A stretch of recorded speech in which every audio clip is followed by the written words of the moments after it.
NC State was a preseason top 25 team a year ago, but they disappointed. They finished the year 6-7. Can NC State bounce back?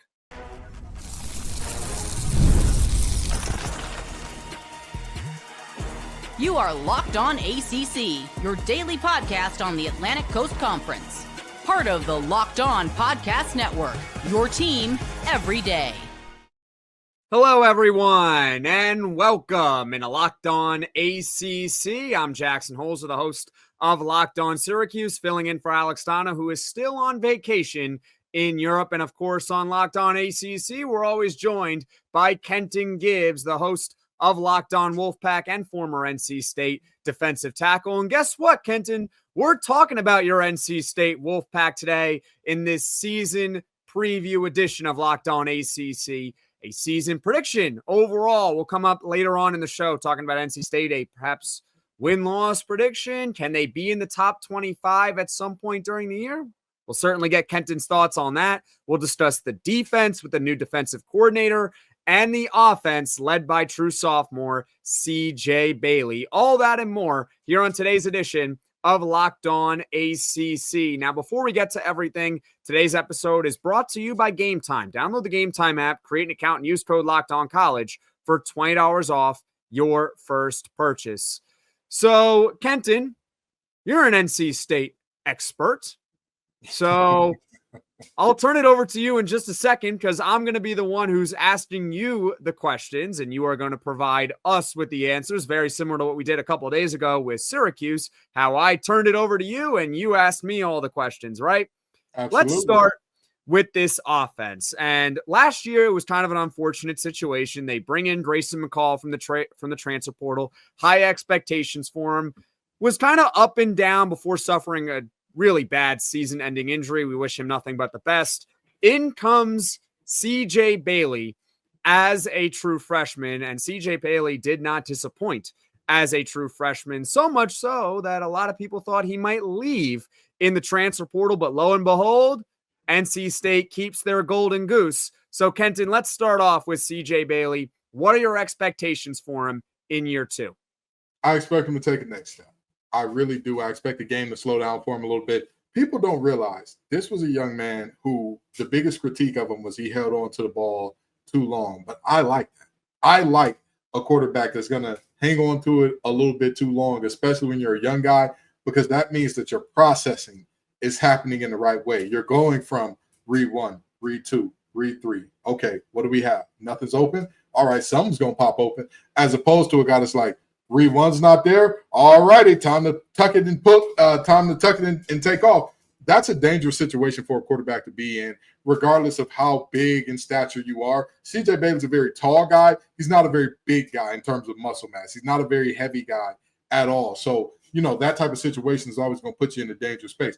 But you look at a guy that showed the ability to read defenses and make his reads at a high level in year one. Now going into year two, we're expecting that step. And a lot of people say, well, Ken, his best receiver and KC's gone.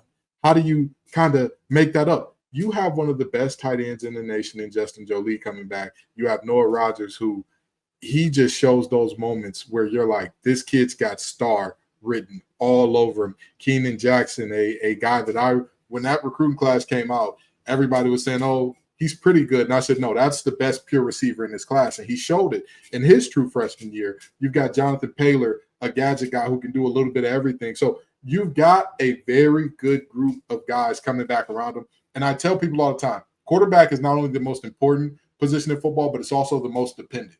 You're dependent on a lot of people around you getting it right. And I really and truly believe that those guys will get it right. Because, again, Justin Jolie, one of the nation's best kept secrets, in my opinion.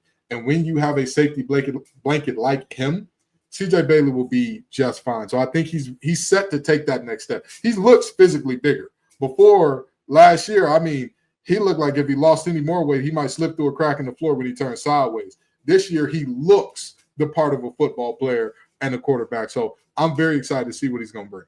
I guess that leads me to my next question here, because I was originally going to ask you about KC Concepcion and how NC State is going to replace him. But you kind of just told us all how they're going to replace him, kind of by committee a little bit, Justin Jolie. What do you think, though, is the biggest strength of the offense? Is it all the pass catchers that they do have? Here's the thing. The pass catchers are a strength. I'm not sure if they're the biggest strength because there's this Hellcat in the backfield named Hollywood Smothers. And I'm going to tell you something. NC State is known as a hand-in-the-dirt ag school. We're known as blue-collar folks and all that good stuff. It means something that a guy with the nickname of Hollywood is loved and revered here because he's got a lot of wiggle. He's got a lot of get up and go to him. And you combine that with that toughness, he's something special.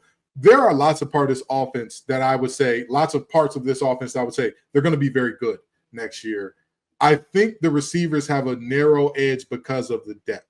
You look at a guy like a Wesley Grimes, fantastic last year, and he showed those same kind of flashes that you saw from Noah Rogers. You talk about so many guys that are – Terrell Anderson's another guy that people are expecting big things from going forward this year. You talk about guys that, this wide receiving core and tight end, really the pass catchers in general, are going to be a group that I think will be underrated nationally coming in. But I think walking out of the season, people will understand that this passing game is formidable, and not just because C.J. Bailey is phenomenal, which he is. So we've pretty much touched on every position group, except for one, which is the offensive line. How's the offensive line looking this upcoming season for NC State? The offensive line is actually looking surprisingly good. You lose a tackle like Big Cadillac Belton, and people say, oh, man, that's got to be tough to replace on your left side. Jacarius Peak might have been NC State's best offensive lineman last year. I'm a guy that I look at the all-22, and I look at each position. And I'm going to tell you, there were so many times last year where I said, I'm not sure why Peak is not already your starting left tackle. And that's with all due respect to Belton, who was a guy went on to get drafted by the Packers of all teams. Yuck. I mean, all my most hated teams were drafting all my favorite players this year. Donovan Ezra was a Cowboy. I was just throwing up and crying all over myself. But that's neither here nor there. The reality is, Jacarius Peak, very, very solid young man, phenomenal athlete. I'm going to tell you, he's a football player. He is a guy that I would not be shocked to see that he's a definitive riser coming out of this year. Teague Anderson on the other side, transfer from Utah State. I like him. I like him a lot. I think a lot about him. The interior of the offensive line as well has a lot of talent, a lot of depth. Spike Souls being a guy, he's looking like he's going to be the backup at the center position. But I'm going to tell you, he's going to push with everything he's got to get into this rotation early. And everything that I've heard coming out of spring ball and all that, the reports are amazing on him. So I'm sitting here saying I really don't see a group in this offense that I would say, oh boy, we're going to need some guys to really show up in a way that I would be shocked or not expecting in order for them to be a really solid offensive unit next year at minimum. Well, with that being said, Kenton, I'm putting you on the spot. Yes or no question. Is this a top 5 offense in the ACC? Oh, this is nasty. This is nasty. I'm going to say yes, but here's the caveat. There is a world where they're outside of that, but just outside of it. Like, can they be a top 5 offense? Absolutely. Well, do I believe they'll be a top 5 offense? I do. There is a world where they end up 7th, 8th. That is a world that's possible. Now, below that, something has gone wrong. Something has gone very seriously wrong because you're looking at a situation where you have talent and depth everywhere. If C.J. Bailey stays healthy, I really don't see where you're looking at a significant drop-off. And our tackles, of course, too. I think that those are 2 positions where we don't have a ton of quality depth at the moment. But you keep your tackles healthy, you keep your quarterback healthy, even in the backfield. People talked about Duke Scott, a redshirt freshman is going to be playing this year. Everybody in the program told me he's not the 3rd best running back. There were 3 running backs that played a lot last year. Hollywood Smothers that I've already talked about, Jordan Waters, who's going to start his NFL career, and Kendrick Raphael, who stayed in conference and will now be a Cal Bear. But, those were the 3 that were playing, and I was told he was not the worst of that bunch. Like, if we're going who we think is the best pure ball carrier right now, I was told that he was not the third best of that group if he was to be slotted in there. So that means he definitely wasn't fourth. Well, ladies and gentlemen, we're going to get a lot of Duke Scott this year in terms of being the relief back to Hollywood Smothers. So seeing this group as a top 5 group with a backfield that's dynamic, an offensive line that can get it done. Coach Tujet, to me, one of the more underrated assistant coaches in America, because I think he does a hell of a job with our offensive line. I mean, there were plays where our offensive line looked like a crescent moon, just kind of rolling guys up to whichever side they were running it, their outside zone schemes. But I look at this squad and I say, offensively, this team could be a juggernaut, but could at minimum be good. That's a pretty good floor-ceiling combination for the NC State offense. And any last thoughts on it, or would you like to move on to the defense? I'm going to tell you, there is a ton of proven talent, a ton of guys that we've seen already do this at a high level. I wish we could talk about this offense for the full episode, because this defense is, I won't be able to speak so excited. A little bit more problem. 45-38 games, it looks like, are coming up for NC State next year. And we'll talk all about the defense coming up next here on Locked On ACC. Have you ever decided at the last minute to head to a ball game with friends or family? Maybe it's game day and you suddenly realize you want to be in the stands. That's certainly happened with me, especially being in New York with the Mets in town. They're good most of the time, except for this recent stretch. And sometimes I just want to go to a game with my friends and family. And that's exactly where Gametime comes in. It's the easiest way to grab last-minute tickets without the stress. With the money you save on tickets, you could splurge on food, like at Mets Stadiums, there's Shake Shack there, drinks, merch, and even invite a bigger group to come with you. Gametime makes it possible. Gametime makes buying tickets fast and simple. Prices on the app actually drop the closer you get to first pitch, and they've got incredible last-minute deals, clear seat views, and a lowest price guarantee that takes the worry out of buying. Take the guesswork out of buying tickets with Gametime. Download the Gametime app, create an account, and use code LOCKEDONCollege for $20 off your first purchase. Terms apply. Again, create an account, redeem code LOCKEDONCollege, LOCKEDONCOLLEGE for $20 off. Download the Gametime app today. Last minute tickets, lowest price, guaranteed. This is Locked On ACC. I'm Jackson Holzer, the host of Locked On Syracuse. We're always joined by Kenton Gibbs, co-host of the Locked On NC State Wolfpack podcast and former NC State defensive tackle. And we're talking all about NC State here on this edition of Locked On ACC season previews for the 2025 college football season. We just went over the offense, which, according to Kenton, could be a top 5 offense in the ACC. Worst case, slightly above average. That was his floor-ceiling combination for the Wolfpack this upcoming season, led by C.J. Bailey. But the defense. See, there's another side of the ball here. You play offense and you also play defense, and there's also special teams too. But on defense, NC State last year was, how should I put this? Not good. Statistically, allowed over 30 points per game. That was third worst in the conference. Bottom 5 in yards allowed per game. No wonder why NC State finished under 500. They couldn't get a stop last season. So, Kenton, they have a new defensive coordinator, and for what it's worth, their previous defensive coordinator, which was Tony Gibson, he was not fired. He is now the head coach over at Marshall.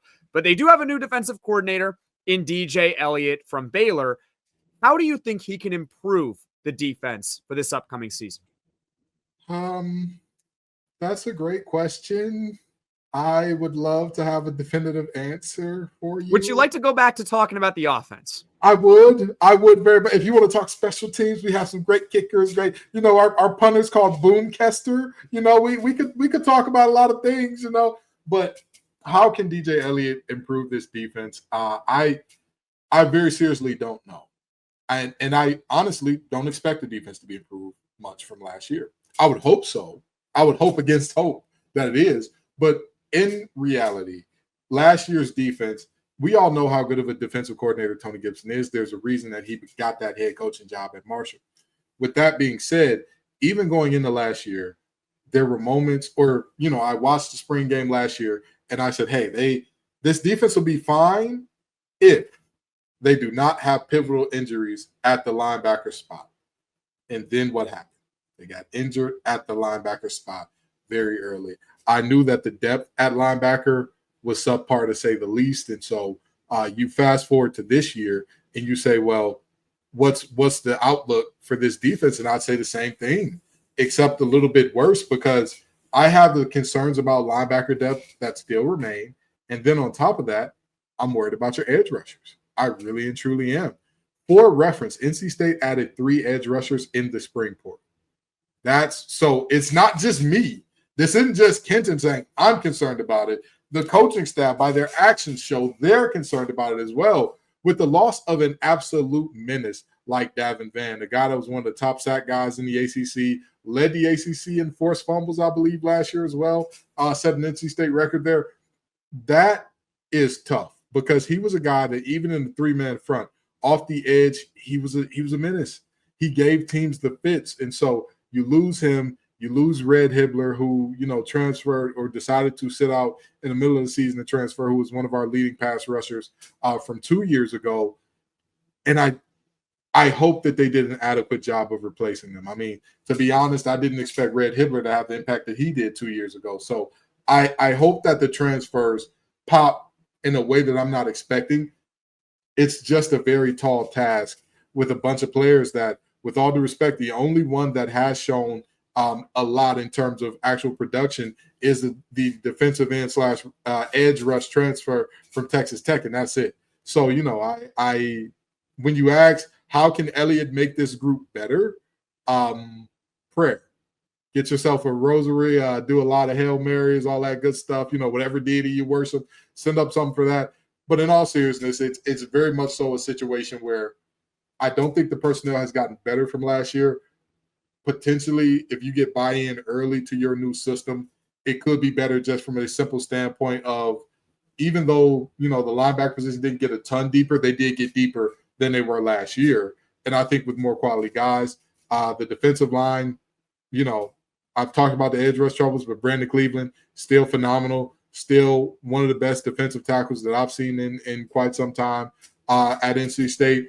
And, the secondary filled with transfers, but some promising transfers. So hopefully the Jimmies and Joes can get it done, because I'm not sure that Elliott is the type of mind that elevates players right away. So on a more positive note, though, is there anyone or any couple of players that you look at and say, they're a breakout candidate? This player could have a massive step forward in development. Who is that on NC State's defense? Oh, there are, that I talked about. See, when people hear me talk about NC State's defense, I'm a defensive guy. So people think that I'm trashing them and all that. No. They have plenty of guys who can get it done.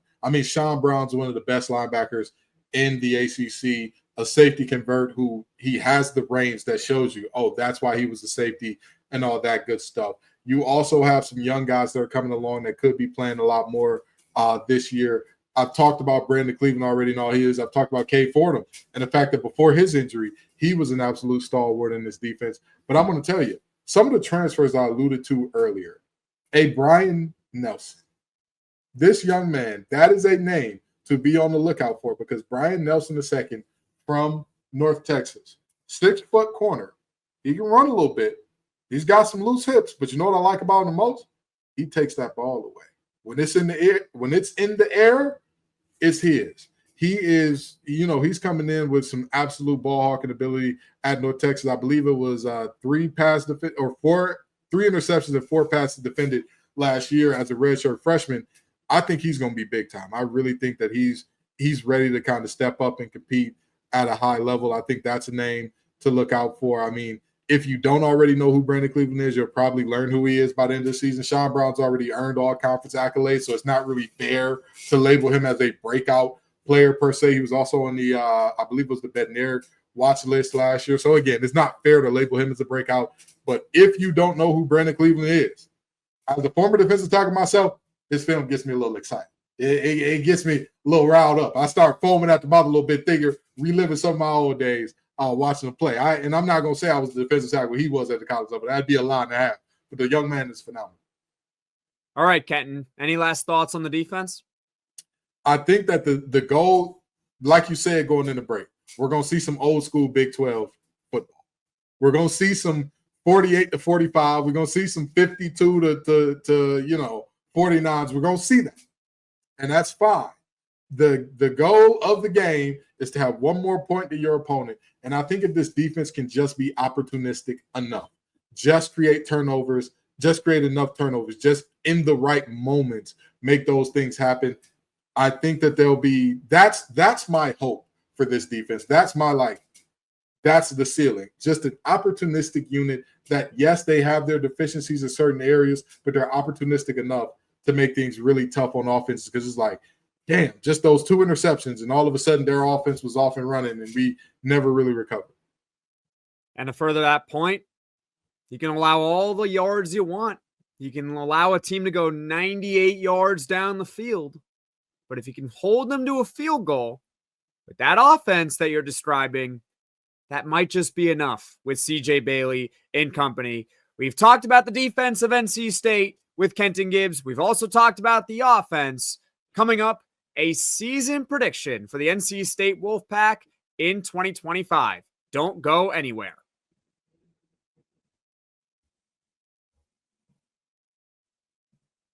This is Locked On ACC. I'm Jackson Holzer. We're joined, as always, by Kenton Gibbs. And hey, since you've made it this far in the podcast, if you can just do us all a favor, hit that like button, hit that subscribe button. It helps Locked On ACC grow to reach all ACC fans. And also, you can check us out on our own personal Locked On channels, right? Jackson Holzer, Locked On Syracuse. You might be able to see in the background Kenton Gibbs, co-host of Locked On Wolfpack with Grayson Boone.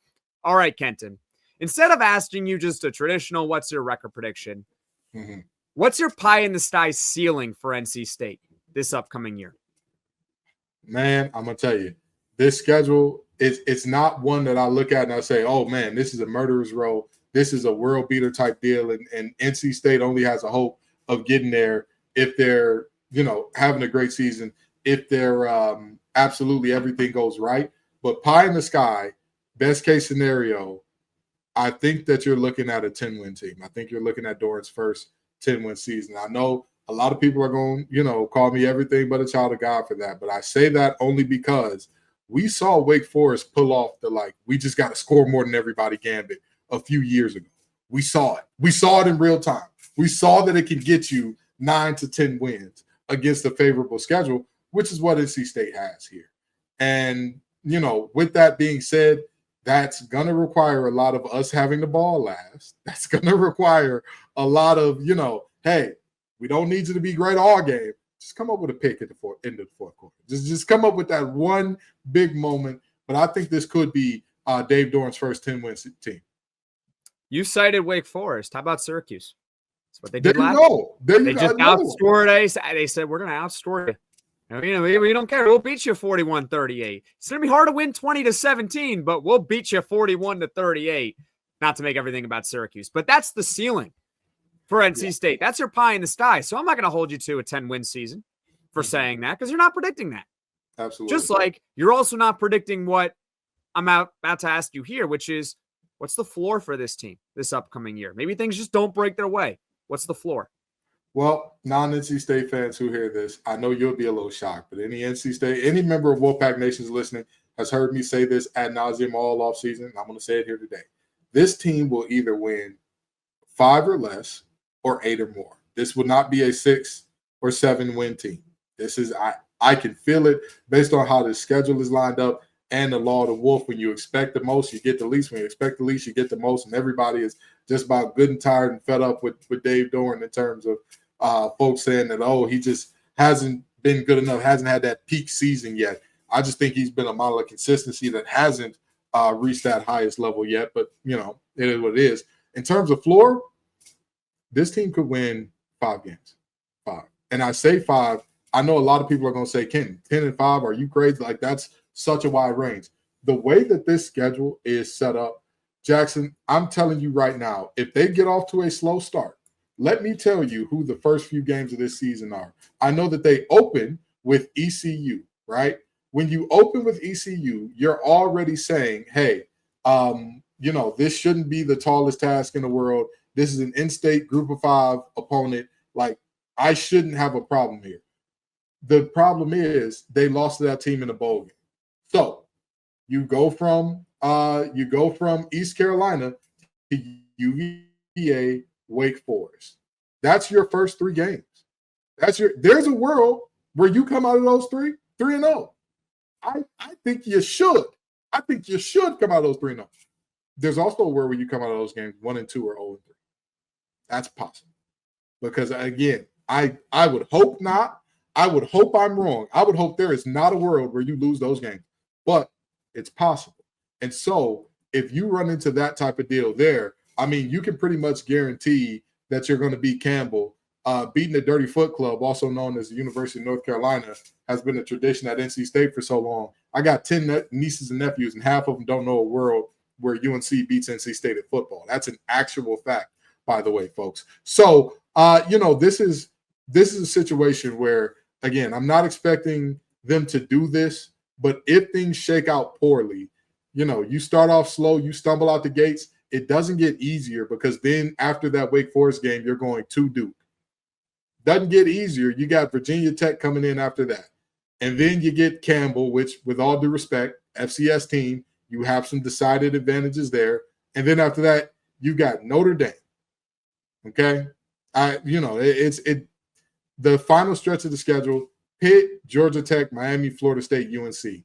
All of those teams are completely up in the air to me, except Georgia Tech. I think Georgia Tech is the only one where we have a definitive, I know what you are.